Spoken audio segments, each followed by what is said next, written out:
Testament book of Joshua, third chapter, the book of Joshua.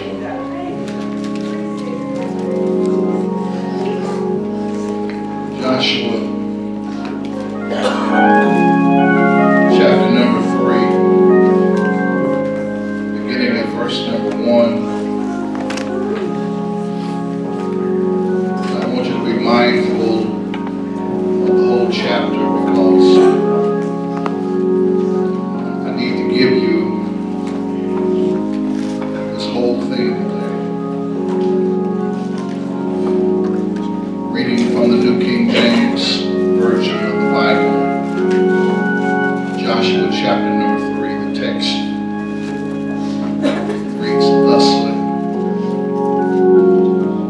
Then Joshua rose early in the morning. They set out from Acacia Grove, and they came to the Jordan. He and all the children of Israel enlarged there before they crossed over. And so it was after 3 days that the officers went throughout the camp, and they commanded the people, saying, when you see the ark of the covenant of the Lord your God, and the priests, the Levites bearing it, then you shall set out from your place and go after it. Yet there shall be a space between you and it, about 2,000 cubits by measure. Do not come near it, that you may know the way by which you must go, for you have not passed this way before. And Joshua said to the people, sanctify yourselves, for tomorrow the Lord will do wonders among you. Then Joshua spoke to the priests, saying, take up the ark of the covenant and cross over before the people. And so they took up the ark of the covenant and went before the people. And the Lord said to Joshua, this day I will begin to exalt you in the sight of all Israel, that they may know that as I was with Moses, so I will be with you. You shall command the priests who bear the ark of the covenant, saying, when you have come to the edge of the water of the Jordan, you shall stand in the Jordan. And so Joshua said to the children of Israel, come here and hear the words of the Lord your God. Joshua said, by this you shall know that the living God is among you, and that he will without fail drive out from before you the Canaanites, and the Hittites, and the Hivites, and the Perizzites, and the Girgashites, and the Amorites, and the Jebusites. Behold, the ark of the covenant of the Lord of all the earth is crossing over before you into the Jordan. Now therefore take for yourselves 12 men from the tribes of Israel, one man from every tribe. And it shall come to pass, as soon as the soles of the feet of the priest who bear the ark of the Lord of all the earth shall rest in the waters of the Jordan, that the waters of the Jordan shall be cut off, the waters that come down from upstream, and they shall stand at the heap. And so it was when the people set out from their camp to cross over the Jordan, with the priests bearing the ark of the covenant before the people. And as those who bore the ark came to the Jordan, and the feet of the priest who bore the ark dipped in the edge of the water, for the Jordan overflows all its banks during the whole time of the harvest, that the waters which came down from upstream stood still, and rose in a heap very far away at Adam, the city that is beside Zaretan. So the waters that went down into the sea of the Arabah, the South Sea, failed, and were cut off, and the people crossed over opposite Jericho. And then the priest who bore the ark of the covenant of the Lord stood firm on dry ground in the midst of the Jordan. And all the people crossed over on dry ground until all the people had crossed completely over the Jordan. May the Lord bless the reading and the hearers of his word. I want to tag the text today, preparation for the crossover. Preparation for the crossover. Usually, as we near year's end, most of us are excited about, and we are ecstatic and looking forward to the new year. And we're excited, we're ecstatic because we have great hopes. We've got great dreams, and we're really looking forward to the new year. You see, we have desires that we want to be accomplished. We have these great hopes that something great will happen to us and for us in the coming year. And when we come to this time, we absolutely realize that the possibilities are endless. We're excited about the new adventures that may overtake us. We're excited about what may finally be gotten rid of and what we might add. When we come to this time of year, we're always excited about the fact that we might have new hopes and new dreams. Excuse me. See, I've come to understand that a new year always brings the hope of something to come. Yes, sir. However, I've discovered something, my brother and my sister. I've discovered that for a lot of us, the new year means absolutely nothing. You see, we have no new hopes. We have no new dreams. We just want to wake up from the nightmare of the old year.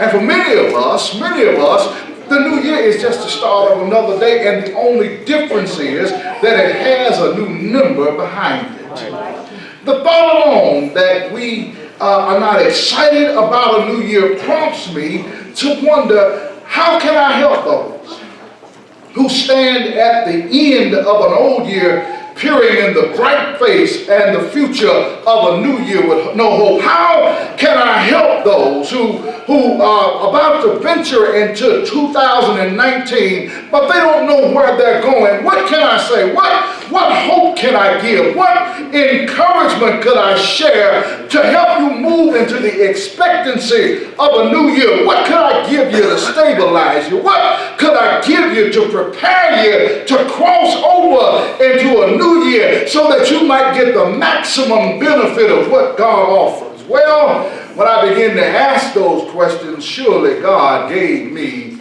an answer. Because as I pondered, I wrestled with the thought, I was drawn to this Old Testament passage in the book of Joshua. See, the passage spoke to me for a few reasons, and here's why. It spoke to me because the children of Israel were standing on the verge of something new. They were going into a new land. They were going to a place they'd never been before. And not only were they about to move into a new land, if you read the text, you'll understand that it was also the beginning of a new year.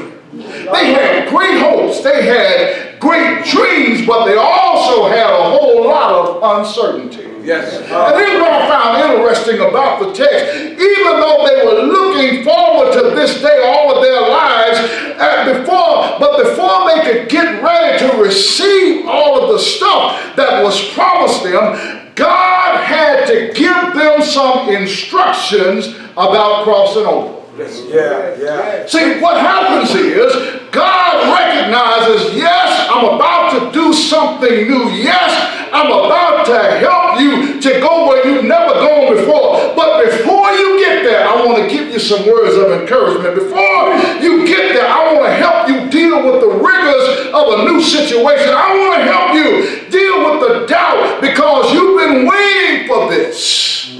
But I want to help you get there. No doubt there's a lot of us here today who've been waiting on the new year because you just need to cross over. Yes.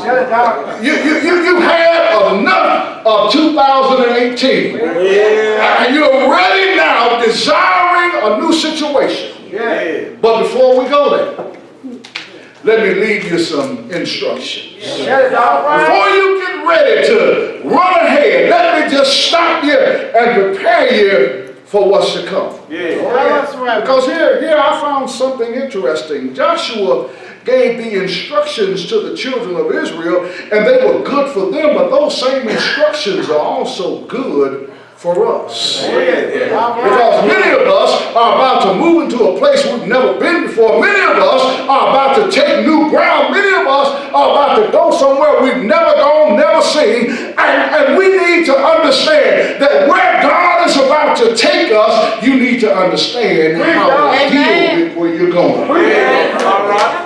Yeah, so for a few minutes, for a few moments, let's take a page from Joshua's book. Let's look at some instructions on how to cross over. Look at what the text says. First verse really intrigued me. It says, "Then Joshua rose early in the morning, and he set out for the acacia grove, and he came to the Jordan." And he didn't go by himself, because the text says he and all the children of Israel lodged there before they crossed over. Now, I think we all know the story. We all remember what brought them to this point. We remember that they had been captives in Egypt for more than 400 years. We remember that they had been in bondage, in slavery for more than 400 years, captive by Pharaoh. And we remember that the Bible says that the Lord heard their cry, and he sent them a deliverer by the name of Moses. And Moses comes. Moses brought them out of Egypt on what was supposed to be a 11-day journey, but it wound up being 40 years of wandering. Moses brought them out, and they wandered for 40 years until the whole generation of murmurers died in the wilderness. And then we get to the book of Joshua, this first chapter of Joshua, and the text tells us that after 40 years, Moses dies. Text says that Moses, the servant of the Lord, is dead. Can you imagine? 40 years he'd been their leader. 40 years he'd been their mentor. 40 years he'd been their leaning post. He'd been their person to go to, even their scapegoat. And now 40 years he's dead. He stood between them and God for 40 years, and now the text says that Moses is dead, and God has chosen a new leader by the name of Joshua, and Joshua has been chosen by God to bring the children of Israel into the promised land. There they are. Poised for the promised land, but they are poised with uncertainty. They thought that they were going to be taken across by Moses. That thought alone stops me and makes me pause and just let me give you my first thought that really drops in my spirit. And that is, it may seem unfair, it may seem harsh, but God will remove some relationships that can't cross over with you. All right.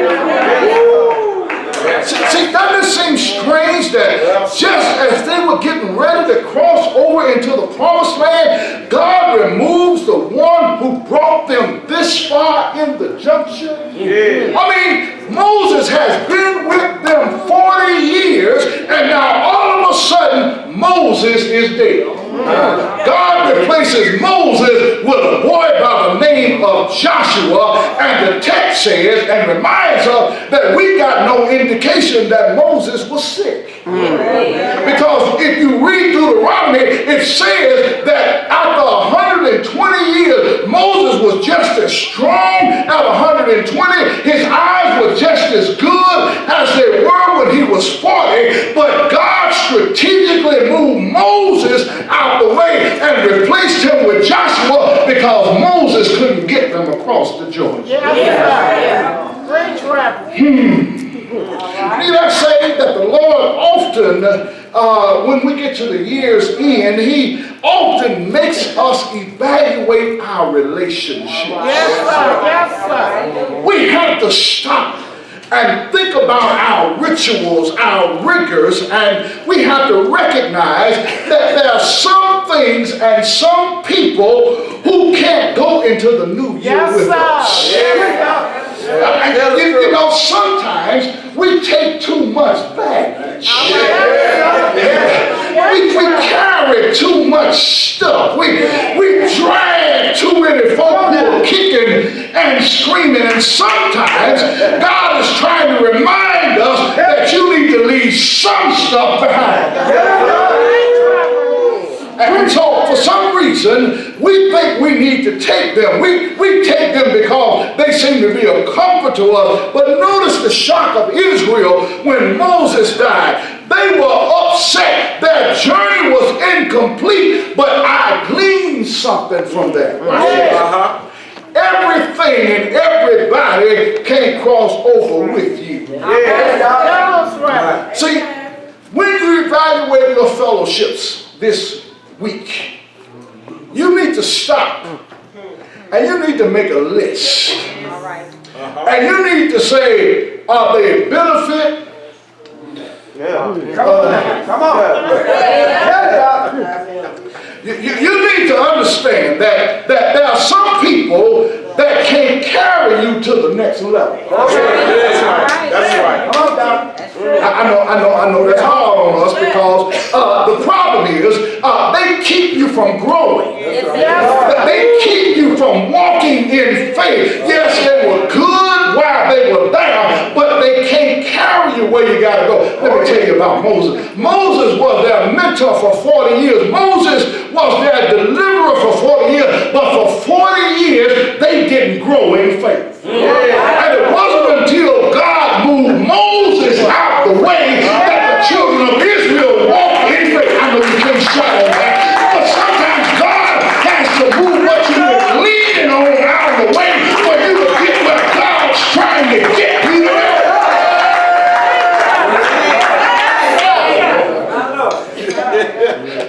Moses brought them to the point that they got to, but he couldn't carry them to the next place. Some people can't make the crossover with you. I know you love them, but you need to leave them behind. I know it costs, but you need to leave them behind. Yes, sir. Because they can't make the journey with you because they cripple you on the journey.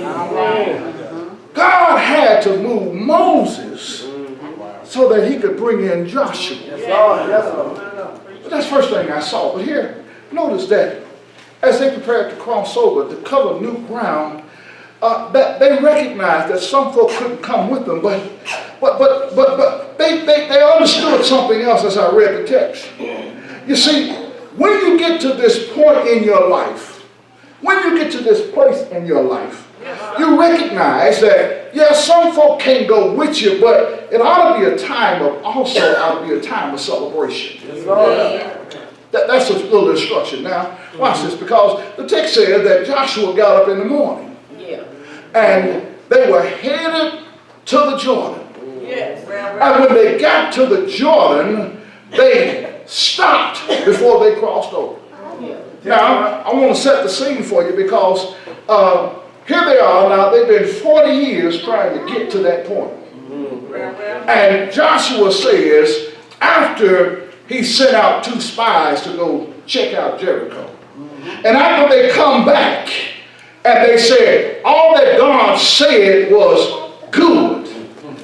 The next day, Joshua sends out word, y'all, we getting ready to go over. Don't miss that. Don't miss that. Watch it. He says that I want you to celebrate the fact that you've been 40 years trying to get here. And now you're getting ready to go. I still can't shout about that yet. Watch it. See, when you get to a point, and if you live long enough, you'll know that you need to learn how to celebrate leaving some stuff behind. You need to learn how to celebrate getting ready to get something new. And a celebration usually says, I'm saying goodbye to you, but I'm saying hello to you.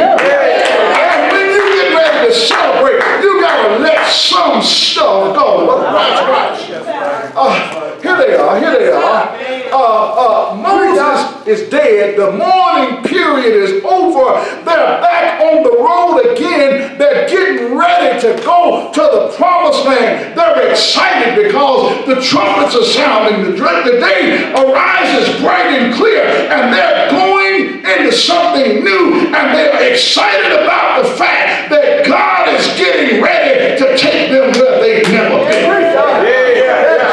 Can I tell y'all something? You ought to be excited about the fact that God has brought you somewhere you've never been before. And God is getting ready to take you somewhere you've never been before. You ought to be excited about the fact that all the stuff that you dealt with in the past is behind you. And He's taking you somewhere that you've never been. 40 years. Their old lives were a thing of the past. 40 years. Their shackles have been left behind. 40 years, their old sins have been moved out of the way. And now they come to the place where their forefathers got to and turned around and went back. Here they are, looking at new opportunities. Here they are looking at new possibilities. And guess what? They decide it's a good time for a party.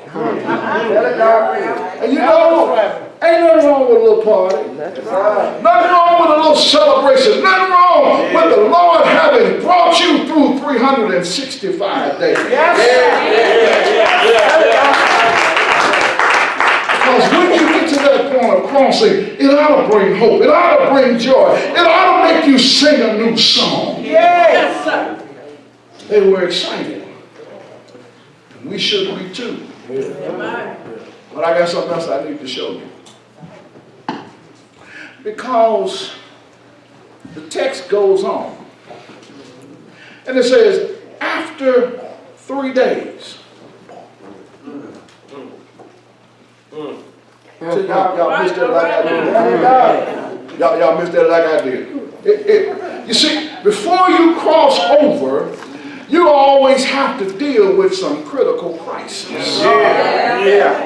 It's in text. I mean, doesn't it strike you as strange that before they can cross over, they have to deal with their issues at the base of the Jordan? I mean, here they are excited. Joshua has gotten word back from the spies at Jericho that everything was good, everything was perfect, everything was right. Joshua gets up the next morning, says, y'all, we getting ready to roll, let's go. Everybody gets excited, they get all their stuff, they get to the Jordan, and when they get there, they have to wait 3 days. See, you still missed it. You still missed it. See, it strikes me as strange that God brought them to this place, and when they got there,